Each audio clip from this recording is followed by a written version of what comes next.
This is Good Girl Gone Human, an ongoing conversation that serves the frequency of rehumanization. We believe that in striving towards being good and away from being bad, we can lose touch with our humanity and uniqueness. Our hope is that in expanding our capacity to accept our own humanity, we expand the capacity to accept and hold each other's humanity as well. We welcome uncertainty and questions with curiosity. This is not a roadmap for the right way to be human. We hold tenderly how seductive and human it is to reach for a formula that will provide a sense of certainty and safety. This is not that place, but rather a place for dropping into our big, messy questions. This isn't just for the recovering good girls out there, but for every human who desires to peel off the layers that hide the wholeness of who they are. We want to tell the stories of how messy and complicated and beautiful it is to find ourselves in the aftermath of this shedding. There is space for your story, and we want you to join us on this journey of rehumanization. Hello, humans. Welcome back to another episode of Good Girl Gone Human. I have my lovely co-host, Christina. Hi. Hi, Holly. Hi. And we are joined today by none other than my big brother, Teddy Boldt. Teddy, welcome.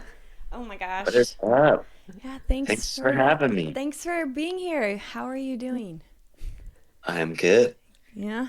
I'm a tired dude today, Yeah. but you know what? I'm always tired. That's a silly excuse, but yeah, storm warnings all night, tornadoes cruising through town. You are not in California. Yeah. That's data we are right in there. California. Yeah. Yeah. Everything's changing. California's got tornadoes. Yeah. No. Fair. Yeah, that's the one thing that I've never gotten used to living in the South is the storms and the humidity. It's different than California. Definitely grew up very spoiled weather-wise. Yes.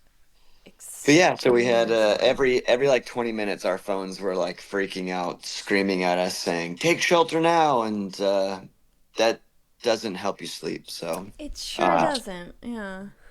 Well, thank you for coming on in your tiredness. Been looking forward sleepy to guest. No problem. Yeah. Well, I would like to tell everybody a little bit about Teddy and why we asked you to come on here. So Teddy is not only my big brother, but he's also a father, a husband, and a brilliant musician and artist. And he has been doing music since forever. I couldn't put an age on it because I was younger than you, so I don't remember. But oh man, he has had quite the journey in artistry, and we wanted to bring. Ever since this was born, we wanted to have artists on and really talk about, like, it's my opinion that art makes us more human, and we need art, and it connects us to ourselves and each other. And the reality is, from my point of view, that it's really easy to sometimes dehumanize our artists. And so we wanted to have Teddy on to just talk about his journey in making music. And just right now he's in a band called Teddy at Night. He's the singer. And Teddy, could you start us off by telling us your journey in music, how you where you started and how you got to where you're at now? Give us a little tour. I know. Yeah. Just a small question. Just a small your entire relationship so that people can get to know you. Man, I mentioned I was tired, right? This episode's gonna be like 6 hours long. Yeah, right. All right, Spark Notes. I almost feel like it would be funnier to hear your translation of all the annoying drumming and How old were you when you started playing music? That's what I was actually trying to think of that the other day. I think I started drumming at 9, but then got my first drum kit at 12. Because a like family friend he said, "Oh, your son he's kind of got rhythm. Do you want to borrow a drum kit?" And that was like hitting the jackpot, and borrowed the drum kit. Obsessed over it, and kind of never looked back, but no, like I just loved music and live music so much that it just felt like an early purpose. Nothing Mm-hmm. else really mattered kind of when I became, okay enough at playing an instrument to think like, oh, I can do this. And yeah, I mean, fast forward, played, I mean, was fortunate enough to live close to, you know, LA, and there's venues in Orange County and stuff too. And yeah, parents would drive up to LA after school and I'd play a show in front of 8 people and then drive home, get some gear stolen, and then do it again Jeez. as fast as we could. Yeah. And then through that, long story short, I played in a lot of bands in LA with some of my closest friends to date too, to this day. And through that, um, one of the band that I was playing in, we did a photo shoot with a photographer who also recently did a photo shoot with a band in Nashville, and he was like, "Hey man, I know you're sick of living in your car and not having any money and trying to juggle life. Have you ever thought about moving to Nashville?" And I didn't even know what Nashville was, to be honest, at that time. All I knew is that I just wanted to tour and play, and it seemed like a pretty awesome opportunity. So that all happened pretty fast. Long story short, packed up and moved to Nashville to join a band called Waverly. Incredible humans. And then after that, another band called Family Force Five saw me play in Waverly, and then Waverly broke up. Then I joined Family Force Five, and then all throughout that played for a lot of random, really, really talented artists in Nashville, but never really like wanted to be just a drummer for other people. I was always just this egotistical diva wanting to be Bono. And so always writing songs here and there and trying to start bands and those bands disintegrating. And Nashville's crazy towards like everybody everywhere is extremely talented at, playing an instrument or writing songs or, I mean, you name it, producing. And so I had no shortage of like, oh, you dress weird. Do you write songs? Yeah, let's figure it out. Like, and so You it took, dress weird. Teddy is incredible with and I'm in fashion my as well. fucking PJs right now. What? This was your moment. This was your diva Yeah. moment that you could have really shown off your. You know, this was the chance. No, y'all, we're going to link all your stuff and you can see his incredible outfits. So all that time, I'm like thinking about just this trajectory, and you were the drummer in all these bands up until really this most recent project that you're currently in. You were always Yeah. just drumming. Yeah, always just drumming. So writing a lot for some of them, but at the same time, there's this weird like rite of passage in Nashville that if you don't have, I mean, like anything, right? If you don't have a resume, like people aren't going to take you serious. And I had so many songs and ideas in my head, but could never get them out the way that would properly represent my vision. And then, yeah, like 6 years ago, met some incredible people who were like, I think I get your vision. Let's just work it out. And we did.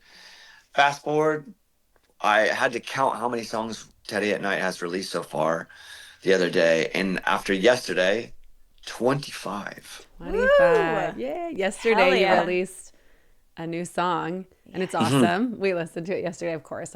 Holly did, but I also listened to it. It was so fun. Thank to you for hear. listening. Yes, of course, 25 songs. That's amazing. Yeah, So that's like crazy to me because I remember when you launched Teddy at Night. And can we like rewind to that part of it? yeah. And, my point of view is your sister. Like, you were drumming all my life. Extremely talented drummer. I watched your rise in the Christian music industry, basically getting to the tippity top of that. And everyone was like so proud of you and everything because you like were so successful in that. And I definitely don't want to put words in your mouth, but I'll say it how I see it, and then you can tell me if I'm off or not. Like, I didn't know you like had all the whole package in you. Like, not that I ever doubted it, but I growing up I only saw like the drummer side of you, really. Saw your love for music, like and you're just like immensely creative in every single area of your life. Like, it's not just music, like in your with your clothes and even in your relationships, just all that. So, dude, when you were like told me like you were gonna do Teddy at Night, it like makes me emotional thinking about it. I didn't know you could sing. And I think that like you didn't know that I didn't know, but you you always someone that had these really rich visions. And like, so the part I wanted to rewind to is you saying you're like egotistical, want to be Bono. Like, I know like that's funny, but like I don't think the story is like, oh, it wasn't enough, I wasn't grateful. I think you've always had this like beautiful creativity that wanted to come out, and you were brave enough to take that huge step when you're at like the top of your drumming career game, and you could have done that forever, to step out and say, hey, there's more.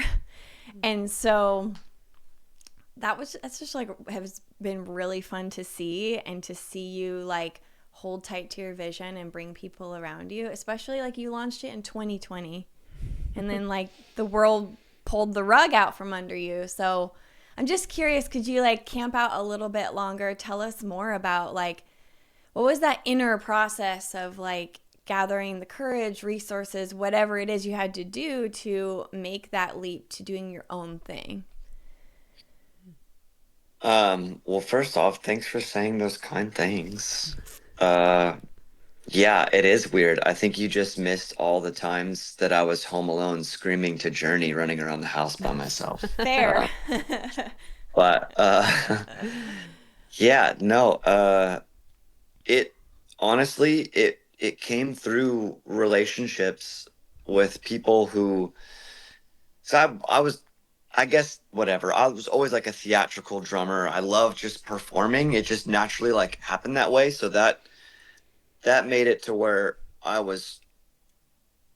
maybe I was more approachable to people who are further out there creatively, and was just very fortunate enough for a lot of those people to come up to me after shows, or it was on a tour with another band that they were like, what, like, what are you what are you wearing, or what are you drinking, or whatever. And it just like just triggers that caused, that were maybe like disarming things that made it to where people felt like, oh, I could go talk to that guy, when the world I was performing in was slightly standoffish and cliquey, and so I mean, I take great pride in being approachable. But through that, like, I just met some really, really rad people who didn't let me not do Teddy at Night.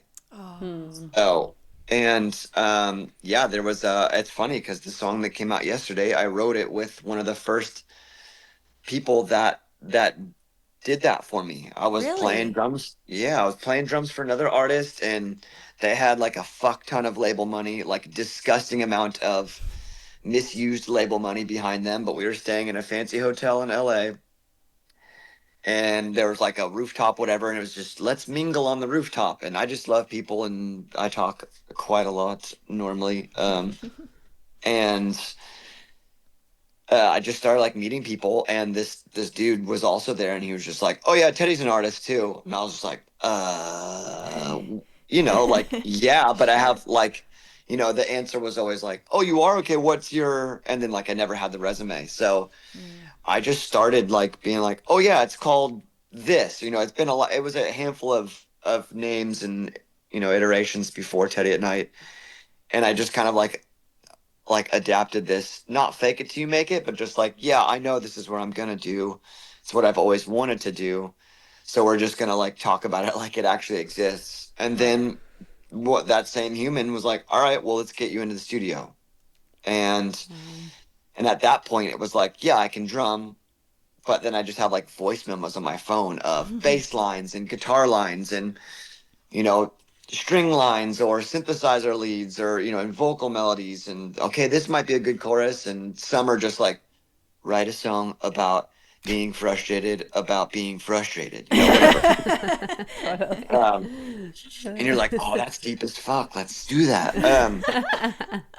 So it was just like a collection of ideas, and then it just was a kind of a snowball effect to where like you do one demo with, you know, that's the Nashville thing too, which, you know, I'm very fortunate to be a part of. It's like you do one demo with one person who believes in you and listens to you enough, and then you have that to show. And at least for now, that turned into forming the band that is Teddy at Night now. It turned into, you know, I was able to have like a resume, I guess, for lack of a better term. And then people felt, you know, I was able to say like, hey, it's not this idea. Hey, this is what it sounds like. This is what it looks like.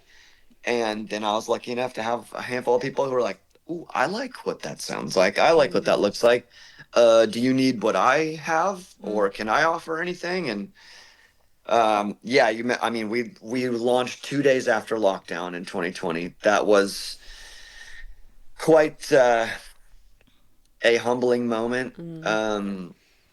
Because that year, you know, I was still touring, drumming for other bands, and it was like live shows all went away. So not only did I launch my dream project we spent years developing, but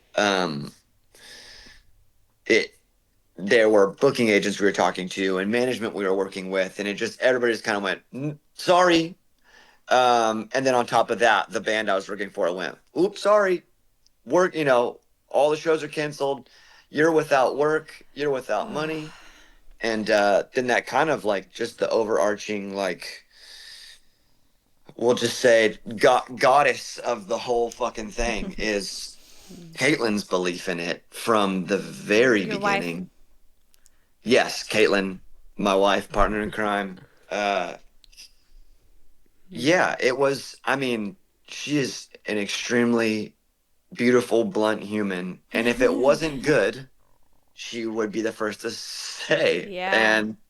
And so then it's just like, you know, it was a big leap, but we got a little taste of it in 2020 because I wasn't working and she was and she is. And I was, you know, I ended up going back out on the road for 2 more years, and it just got to the point where we had a kid, and her name is Violet. And so then it was just this big, like, okay, like the band I was working for was in kind of the opposite world that Teddy at Night felt like it belonged. And it wasn't the best working environment for me. So it just kind of became more and more obvious, you know, between Caitlin and I talking and discussing and building and me finishing a record last year with the band. And I mean, honestly, Caitlin's belief in Teddy at Night is, I would say, the main reason it even exists. And so that's a huge driving force as well. Yeah.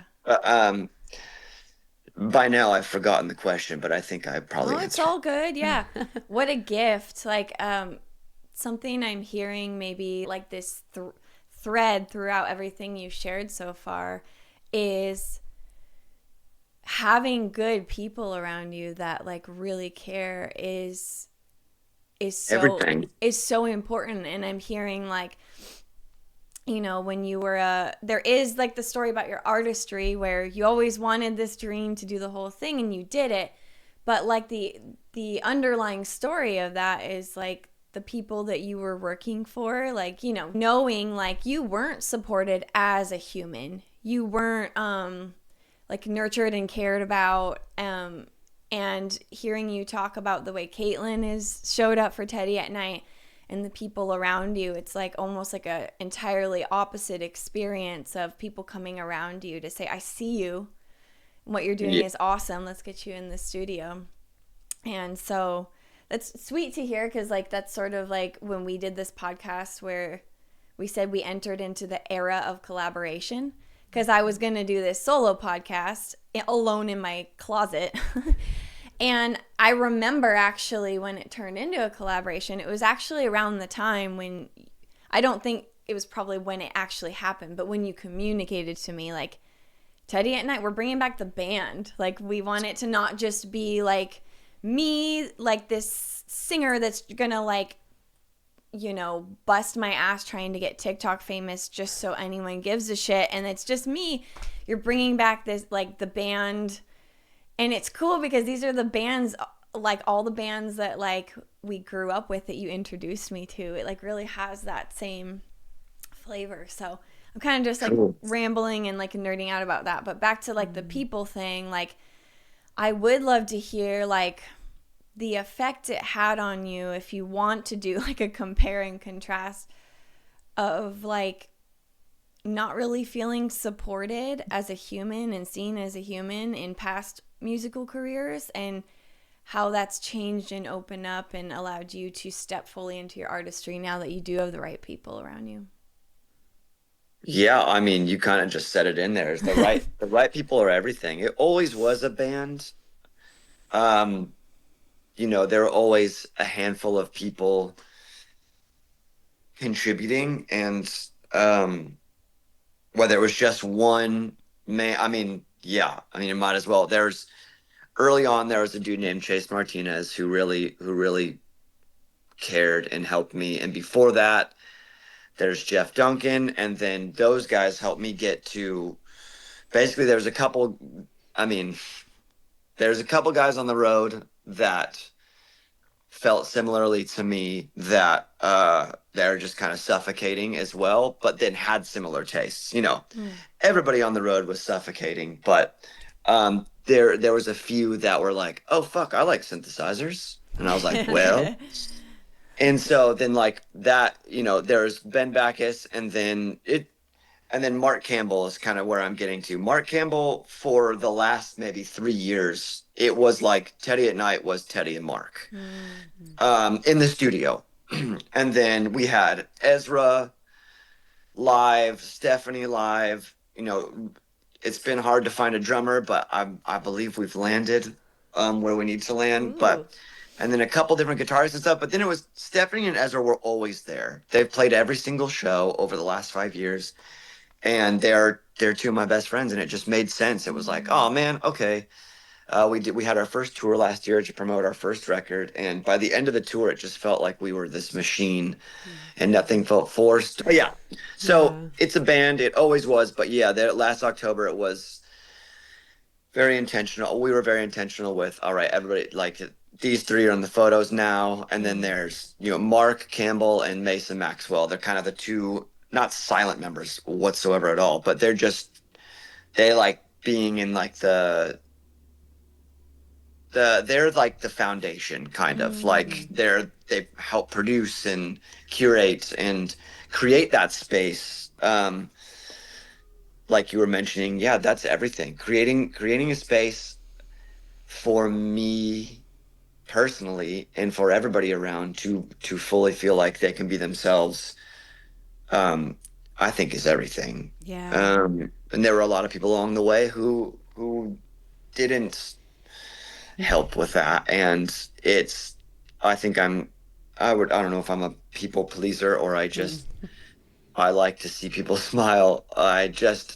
It was hard for me to filter that. It took years for me to filter the you know, it's like I may have been good for a lot of these people, but they were not good for me. So and then enters Caitlin into the chat as again is just her driving force of like wisdom and discernment, and like, hey, you know, I told you their energy is whack, or their, you know.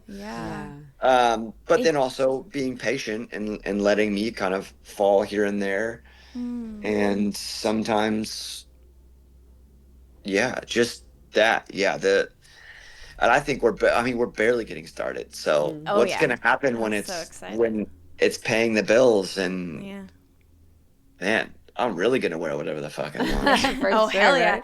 Right? Yeah, what's sticking out to me is like you know, it's easy to kind of like, people pleaser is such a buzzword now, so it's easy to like almost use that to shame yourself, like, oh, I was just a people pleaser. But honestly, you had like a successful career, and you had to be really good by their standards to survive. So sure, it's Yeah. people pleasing, lifelong people pleasing, probably, but also like the environment.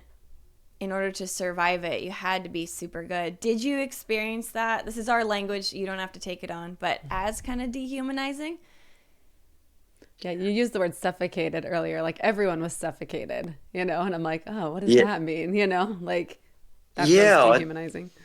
Yeah, honestly, like, I mean, just one funny story that I think would be better than me just babbling on about what I think it means to feel dehumanized, because the answer is yes.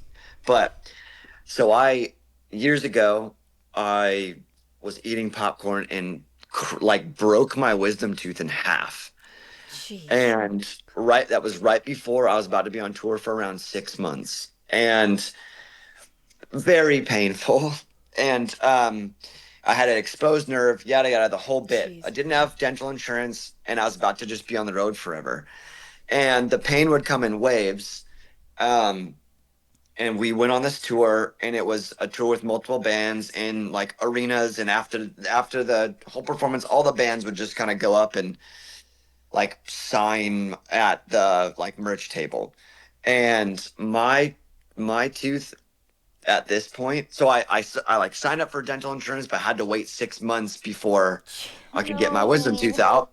And so I'm like swishing like eucalyptus oil and like bourbon and just to kill the pain before I go and like drum on stage.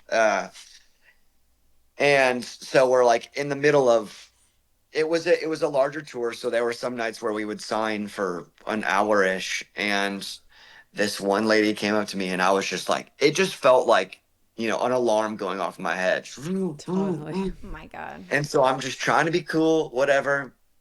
And she just looked at me and she was just like, people would like you more if you smiled. Fuck her. Jesus And Christ. I just remember just being like, I just like squeezed out a little smile, just like, okay. But that feeling like, yeah, it's a bit of like you're a zoo animal. Yes. Wow. And so that was, that's just kind of one, just like whatever. These people, they come to a show and whatever, and it's also in a specific, very culty environment that grew up listening to lots of Christian music. I feel like it was just so different, back then. Yep. It really kind of, just like everything, rich, scary, powerful people just, they find the formula that they're comfortable with, and they just kind of decide, well, if I can control it, then I will. And I think that's where uh, that world went. I think it went from trying to make music that did make people happy or feel seen or whatever. There's like religious elements to it and whatnot, but like the bands I know, Holly, you and I listened to, they wrote great songs. Yeah. And they were either encouraging or positive or whatever, or they were sad when they needed to be, just like other genres and other, just like music, whatever. Yeah. Art is art. Yeah. But then it kind of took on this weird it just turned into a full-blown cult. Yeah. And I know I throw that word out there like flippantly, but I think it's it fits. weird. Yeah, like when you're like waiting to get your $5 poster signed that the band maybe makes 2 cents on, and then you split that 2 cents with management and booking and the band members, and then you just hope you can have like good food to eat, and then some assholes like, people would like you more if you smile. You're like, where did you get that entitlement? Yeah. But that's in every, whatever that is in all the arts, whatever. Right now, we're all pissed at Lady Gaga because her tickets are so fucking expensive, and I can't afford them. Well, we've talked about this before, like just the idea of consuming our artists. Like, Yeah. we want to consume their Yeah. art and the thing that they're putting out in the world. But now I think with social media, with other things, we've become like consumers of the actual artists themselves, you know? And so Full on. the Yeah. entitlement is societal. It's like this, yes, it's probably heightened in Christian music culture, maybe to a degree where you owe something, you should be a certain way, you should be presenting a certain way, but it's universal, I think, for all artists that the actual artist now is like being consumed, not just their art. Like, you want your art to be consumed and Right. related to and deep and personal, but that doesn't give people access to you automatically. Where like that woman Right. saying, I deserve a smile from you because I'm standing in line, Yeah. it's like that's a societal deal, that's It's like a the bigger entitlement issue. is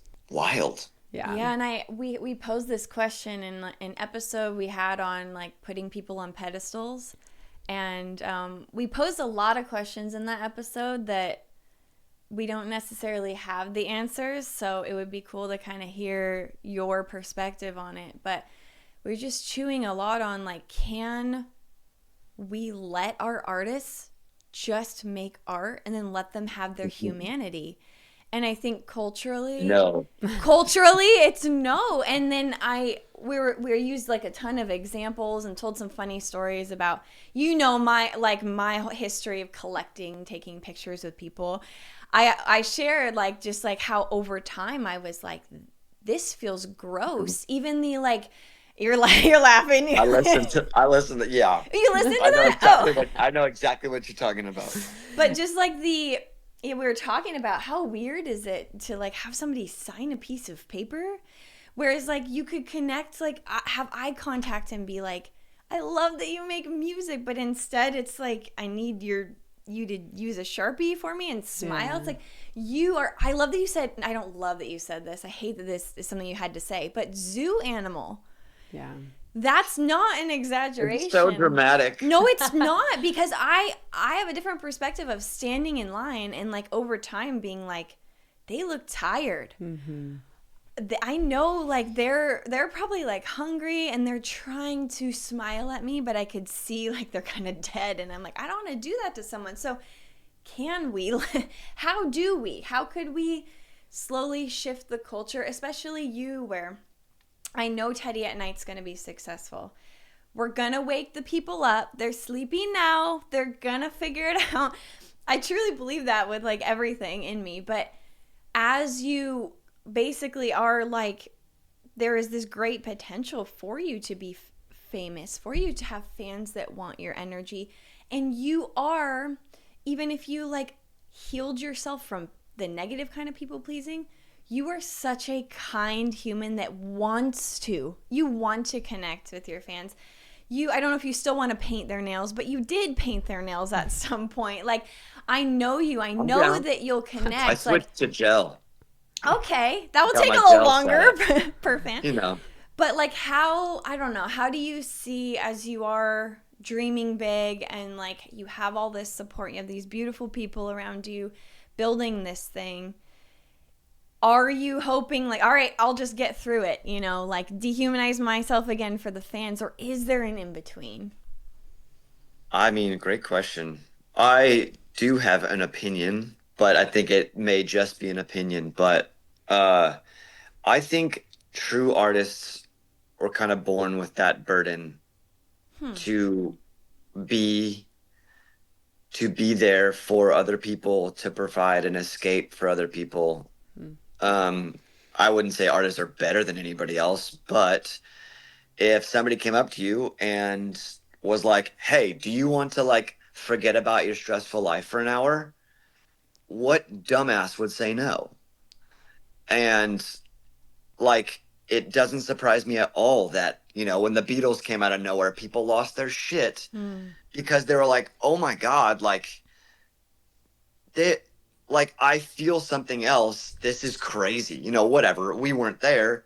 And but that feeling still remains, to where it's like when we were watching the Grammys, and then Lady Gaga, I don't know if you know this, but she premiered her music video, in the middle of the Grammys, and we had like 10-ish people over just watching the Grammys because it's just fun to talk shit and be mad at people who we don't think should win because our opinion really matters. So fun. And it was like we goofed off for the 3 hours of the Grammys, and that Lady Gaga video came on, and everybody shut the fuck up and was like, I love it. Yeah. and then after, I just looked around the room and everybody was just smiling. And there were even some people over here who've had we've all, most of us in that crew has had a very hard year. And it was just like this collective, hey, I think we're going to be okay, because of a Love fucking it. song. Yes. And so, no, That's and the I power think of Lady art. Gaga. Yeah, I think Lady Gaga is a true artist. And that's very pretentious to say, but I back it up big time. I think where we run into problems now are all the people who think they're artists and think they want to be famous and think that they have what it takes to inspire and to help people escape. But like, I don't think it's a privilege. I think it's a burden. Wow. And Yeah. and yeah, I don't think it's even people pleasing. I think it's like it's a purpose and like a duty. Like, hey, you, for some fucked up reason, you were given a gift to help people escape through art. And I like say like I believe I was given that. I feel like that probably sounds a certain way, but Nope, like I think I don't you have. I don't say it in a way of like, haha, I'm an artist. But I will say living in a city like Nashville is very weird because, yeah, you introduce social media and TikTok and people writing a song about, I don't know, fucking chapstick and it going viral and then, Right. them getting a record deal. And it's just the music industry is just like every other industry to where if somebody can make money off of you, they will. But if you're creating real art that's gonna help people get to where they need to go or help people escape, which is what bands did for me my entire life. Yeah. Like there's moments where I remember, hearing the Killers for the first time or Shining to a Guns early on when I was just like kind of forming my taste and growing up and whatever. It was like I couldn't get enough. Yeah. I remember going to our cousin John's house because he had Napster, tisk tisk, before Spotify was robbing artists. We just did it directly. But whatever. There were certain bands we could not listen to growing up and whatever. And I remember seeing Shine to a Guns and going, that Easter or whatever, we went and visited our cousins. And I was like, John, you have Napster because you're rebellious. Can you just download me everything Shine to a Guns has? Wow. Yeah. And it was mostly just some random leaked demos and stuff. And our 2.5 hour drive back, I just listened to 4 songs on repeat, and I was like, I've never felt that before. Dude. I want that again. So whatever. Fast forward. Yeah, artists are just humans too, but I think it's a balance of if you can recognize this burden that you've been given as a gift, then you're gonna do it, and that's not easy. And I think I'm halfway through that process if I'll ever figure it out. But Wow. Yeah. I think there's sorry. I think there's like this interesting thread through this whole conversation of like your centeredness in who you are and what you want. I'm like struck by it. Just this like, I knew I was going to make art. This is what I wanted to do. And I played drums nonstop. I listened to this music nonstop. And there's kind of these like 2 buckets of like creating art. I mean, I would say I love creating art, but I don't feel like the burden of like an artist that you're talking about. It's more like for me, for my people, for my own life. And then there's like this, I have this gift. I want my voice to be heard. And you have like that drive that is such a, like, it's been such a lifelong thread. It's so interesting to hear. I'm like laughing, looking at you thinking, I don't know if we ever played together on the worship team, but I know that we did. Okay. I'm like, No remember. way. I I mean, didn't know that. So yeah, Not a lot of people know that I played the bass guitar for like Oh, just a hell couple of yeah. years, mainly just to hang out with my friends because also everyone I loved was playing. My ex-husband Yeah. was a drummer. And so it was like, sure, if I can have more time with you guys, my brother played guitar, like that whole Yeah. crew was playing music. Evan, Evan, Andrew. Andrew, Jess, everyone. They were all musical, Woo. Jenna. And I'm like, you know what? Oh my Like, God, Jenna. she just recorded a song. I just saw that on Instagram. Shut up. Anyway, No just for way. fun. But it's like I wanted to belong, and like be in that crew, and it was easy to like pick up and play, B, Yeah. C, G, D, whatever, like easy little things for Yeah. Yeah. worship songs. But like there was community building, there was connection, and like I'm thinking about that crew. Like so many of us, even now, are creative in different ways in our lives, but it's Of like this course. thread of your life, and it's cool to see your drive because I feel no like deep desire to be famous. Like we laugh about it all the time. We're like, oh man, like we're putting our voices out there. We have work we want to do. We're excited to create in this way, but I'm not like, I gotta like get out there. So it's fun to hear your perspective and like see that drive that you have just to like be seen. I think that's really powerful in what it is. It's like we have this fear of being seen, which is a lot of our upbringing and a lot of our faith background and just family of origin stuff. But it's really brave and cool to like interact and watch somebody who's like, yeah, I want to be seen. Like, this is my shit. Even the way you dress, it's like sometimes I can even like dress in ways like I don't want to stand out. And so I'm struck by just your groundedness in yourself. But do you always feel that way? I'm sure not. But just like I know who I am and I know what I want is like really shining through, I feel like. Do you Oh, relate to that? Is yeah. that how you Well, feel on the inside? I don't like not really. Interesting. I feel like I think there are some conscious moves, especially like later in life, that, now that say, speaking of Today at Night, now that it kind of has a brand, which I hate, using that word, but there are some guidelines or parameters or outlines of like what fits into that world, the current world, until you switch it all up again. But Mm-hmm.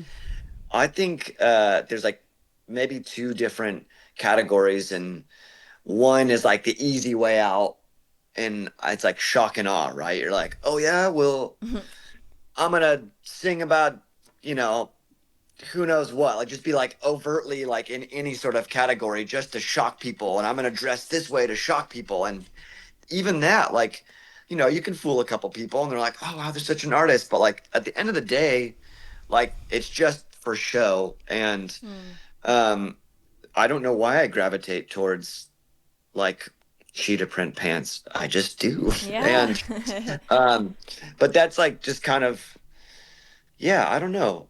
Great question and Mm-hmm. thoughts. I think I have been put in positions, or I have been in circles to where I don't even know if that's right. I think I just didn't care what people thought of me from an early age. Yeah. That might be it. I mean, That, I that's yeah. huge. had, But there's like a fluidity. I've noticed like a fluidity of your expression within that. Like not so much I know who I am, it's exactly this. It's always cheetah pants. It's like you are like I actually want to be seen and like am not afraid to stand out, but there's like a fluidity to it depending on yeah, like I your don't, season. yeah, it's weird. It's funny because I think it's twofold to where like, I mean, in high school, whatever, this is not cool, but at the time, I thought I was pretty cool, and I didn't have a backpack. I had a Oh, briefcase. I remember that. Oh, I bet You you were do. you were like I stand out. You I know what might else even you did? remember that. Do you know you know what else you did? Is we had uniforms and they were like polo shirts. There was like a white one, a blue one, and I don't know if the gray one. You cut off the collar of like the blue one and put it on the white one. And vice versa. And I think that they like tried to like tell you couldn't do it, but they actually were like they couldn't tell you couldn't, and it was Oh, just fun to they watch. sent me home. They did. Oh no. Yeah. That's so stupid. I know, but so carrying the briefcase around, you get the other weird kid in the corner going, "That's cool," and that validation felt so much more. There's so much more weight to that than the typical. It sounds so like movie-esque, but sports jock guy making fun of me. It was like I mean, I was bullied a solid amount. And for some reason, I mean, it never crossed the line to really, really physically hurt me. But for some reason, getting bullied by a fucking loser that like hung their hat on high school football felt like validation in a way. It was Damn. like, okay, if you don't like me, then I'm cool. Then I'm doing Because something Love right. it. Yeah. yeah, and yeah, and I just had music. Yeah. Music was just like made me think and feel like I could do anything, and I think that is why I want to do this so bad. Because if I can inspire that in other people, like to me, there's not much more in life. That's cool. It's to help people escape and to inspire. I don't know. And to be Yeah, real, like you talked about these TikTok right. chapstick song people, and it's like it's Yeah, helpful for us to know, and as people who love music and like eat it up, that there's people who are dedicated to like showing up in their truth and in realness and like trying to create something legitimate and not just a 15-second song clip that's going to go viral. Like that's yeah. the kind of music that's getting pumped out everywhere, you know? And It's crazy. yeah, something that I like a thread I was pulling out too is even in the story of like being bullied and also trying to stand out and stuff, it's like even then you were trying to inspire. Like you knew the briefcase was gonna like make a statement. And then I was thinking about like you just being in Nashville, which is just there's people calling themselves like musicians and artists everywhere. What's sticking out to me, I'm curious if you would agree, is because you said true artists, and of course that's like what that means to you. But like What what an I'm asshole thing to say.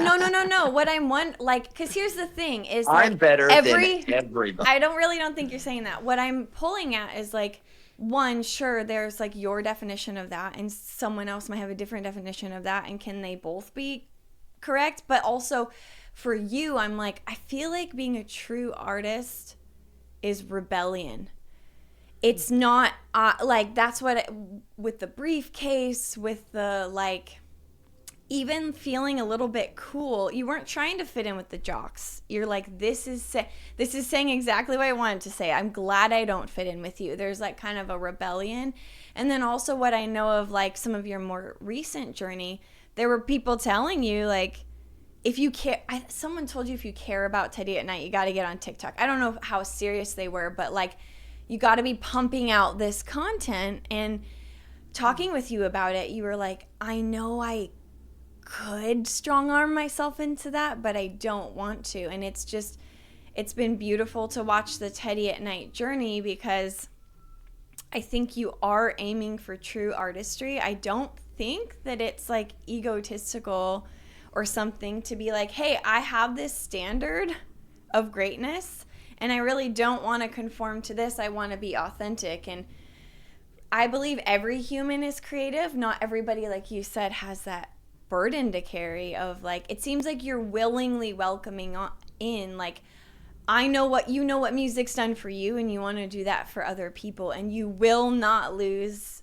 your authentic expression. You will keep building, you will keep playing to small rooms, you will keep like collaborating. And it's just so inspiring. Even like, fame isn't the end all be all. You already are inspiring, and I think it's inevitable that it will grow. Teddy's got a big smile on his face. He's like, my sister's saying nice things about me. Yeah, Soaking it thanks in. for saying that. Well, with that, I kind of want to hear, can you tell the people a bit more about Teddy at Night? Like what is it? Where's it going? Oh, that's a good question. Two good questions. What is it? Where is it going? Yeah, or pick one. Everything, everywhere. Hell yeah. Uh, oh yeah, I guess it's just my expression of myself, and then some crazy reason I got, fortunate enough to meet other people that also don't have that drive to change who they are for notoriety, and it's just getting stronger and more exciting. And sometimes I feel like I'm the lowest, highest on the food chain, whatever the weakest one is. I'm when it Highest. Whoa, comes I love highest. that. Yeah. Oh, that's interesting. Sometimes when it comes to like social media integrity, because I'll just be tired or haven't slept in 3 months because Violet likes to party, and we'll talk about ideas and moving forward, and like I'll come up with something and somebody else in the band will be like, and I'll look at them and I'll be like, oh my God, I just suggested that.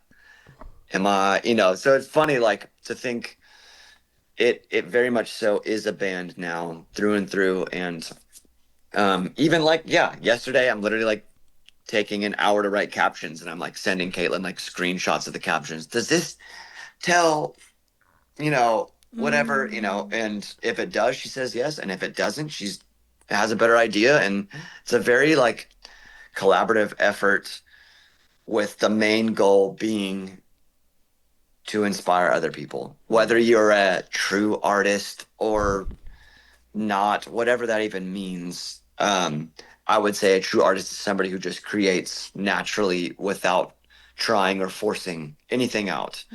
And I think social media has given people a taste of attention that is unnatural and maybe gives them the wrong idea, thinking that, oh, well, I'm a artist now. And not even just social media, American Idol, whatever. Like people get on there and they're just the most unreal, beautiful singers ever.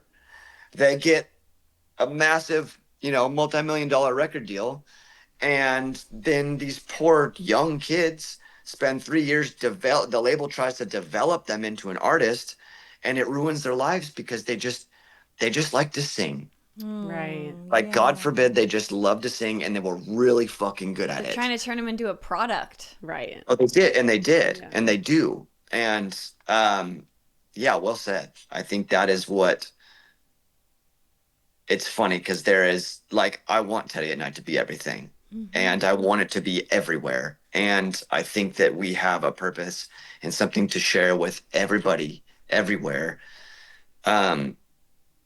But like in obviously wanted to pay the bills, wanted to give Violet I was like joking the other day. I was like, man, this whole Nepo baby, whatever, yada yada yada. Like, yeah, Holly, you and I grew up on quite the tight budget with, buttered tortillas and whatever. And I said, for a while, I was Yes. like, oh, well, they're only crushing it because their dad or whatever. I just kind of like jumped on this like anti Nepo baby train. I'm like, fuck it. They had to have something to get there.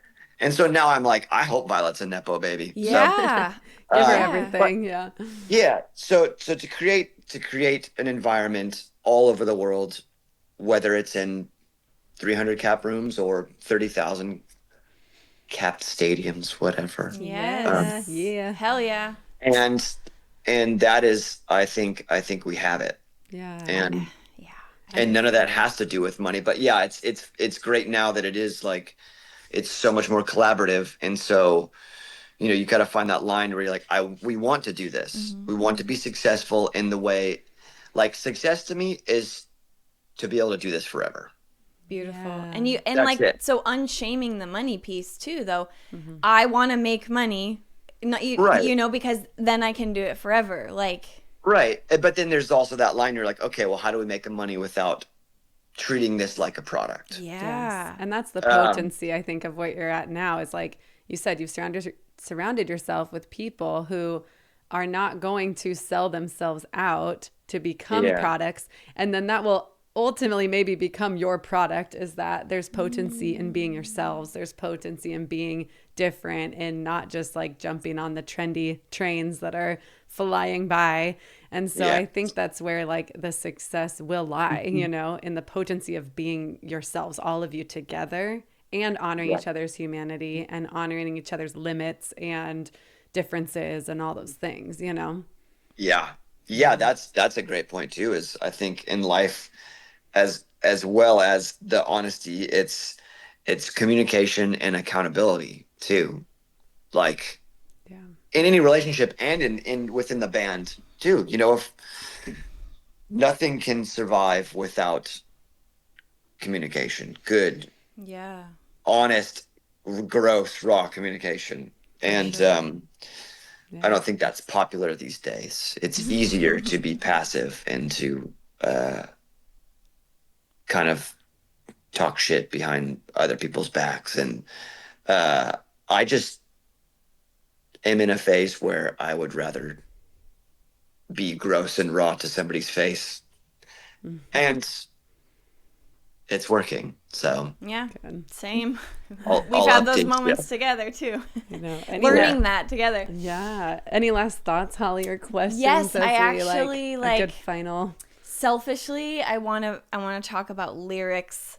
I am the biggest fan of lyrics. I know this is like a hard topic change or hard pivot, but I think you're a brilliant lyricist. I know Teddy at Night is Wow. like it's a collaborative effort, and it would be so fun to maybe like have like a Teddy at Night episode sometime with the band. But one of the reasons I want to highlight just your lyrics is you graciously let us use one of your songs from your debut album for our podcast intro and outro. So if anyone didn't know that, we didn't say it at the top, like that music you hear cutting in and cutting us out, that is Teddy at Night. It is the song Good in the End from his first full-length album, from their first full-length album, Good in the End. And there are so many. I love your writing. I love your, sometimes I talk about Teddy and I so much on the internet, and I'm like, people are just going to be like, oh, cute, she loves her brother. And I'm just like, but you guys, I'm not biased. You got to hear this. It's like something really beautiful. And like, to use your words, I feel extremely inspired and seen and moved by your music and your lyrics and how you weave it together into like a larger picture. So, I know the whole band's not here, but I would love to hear you talk about Good in the End a little bit. Yeah, the song Yeah, or maybe just because of time. the idea. Okay. Yeah, the concept. What does it mean to you? Because it means something to me, which is the power of music, right? It can mean something different to everyone. What's good in the end to you? Yeah.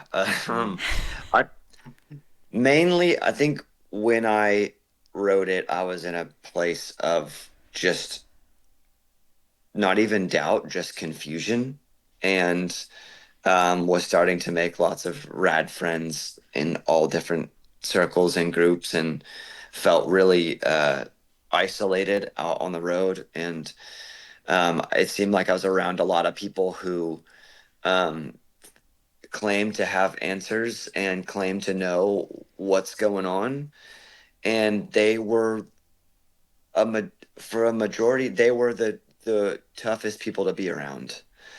And then I started making friends who were like, "Oh, I don't know shit," and I was like, "Oh, that's cool.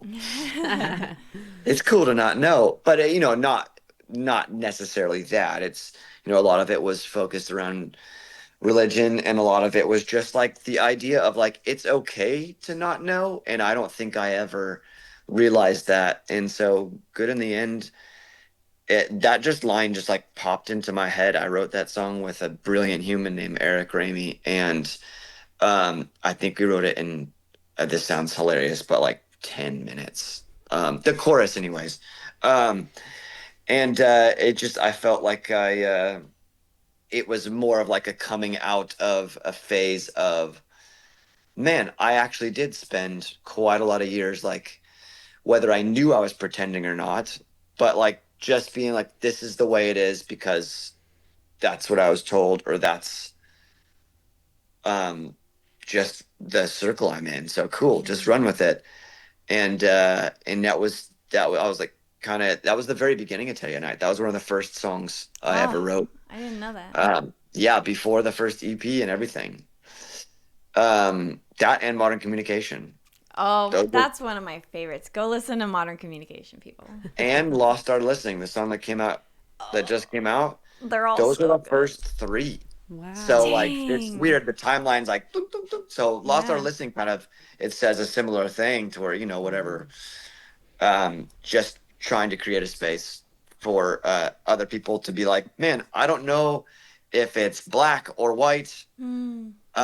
And whether it is black or white, like who cares? Yeah. And and to not treat anybody differently at all for whatever it is. And I think if everybody did that, days would be a little easier. Yeah, that's beautiful. Thank you for sharing that. I know we've like listened at least to the intro part of that song a lot, but when we were starting the podcast, I was listening to that song a lot and I love it. I resonated so much with Good in the End. And the song that came out yesterday, totally, the Lost Art of Listening, I was like, oh yeah, this is like, there's themes here for sure. It's kind of the same. Yeah, that Yeah. was the same era for sure. Yeah. That's so cool. Thank you for sharing all of that. Thank you for showing up today. We're so grateful to hear just like this arc of your artistry, of your journey as an artist, your identity as a true artist, what that means to you, and just your hopes for where it's going in the future. It's been really nice to connect with you. Again, we said before we started recording, we haven't talked in like 100 years, but we've known each other a long time. So it's really good to see your face and hear how you're Likewise. doing. And Yeah, for it's Holly, really I'm awesome. sure. Yeah, such a gift for me to have my brother on, who I love so much, and I'm so grateful for just even you stepping out of the really highly controlled environment and religion we stepped out of to saying, here I am with all of me and my desire, and I'm going to turn it into beautiful music for you, and I'm going to deal with like whatever fallout or beauty both comes from that. That inspired me to connect with my own voice and desires. And so it's a beautiful like moment of having you on here and getting to share both of our projects and journeys together. So thank you so much in all your sleepiness and just like how you're feeling today to show up and have a beautiful conversation. It's a gift. All about it. Thanks so much for having me. Where can people find you, Teddy? What's your Instagram and what's the stuff? Where can we direct people? Oh, I literally, do you guys watch Hot Ones? I just This camera, this camera, this camera. Yeah. Yeah, Teddy at Night. It's everywhere online and it will be everywhere someday. Everywhere. Oh yeah, everywhere. we got it. We're waking the people up. Well, thank you, Start Teddy. now. And we will definitely be sharing some of your stuff in our stories. We have already, and we will continue to do that and support you from here. Thank you for supporting us and showing up today. Thank you. And we just want to close today reminding everybody what we always end our episodes with, but I love thinking about it in this kind of framework of art and artistry, that as we create, we get to like bring our whole selves to whatever it is that we're creating and wanting to put out. And so I want to remind you, Teddy, and of course always Holly and myself and our listeners, that you are an absolute badass and the most fragile thing. Treat yourself as both. Thank you. I love Bye, that. Teddy.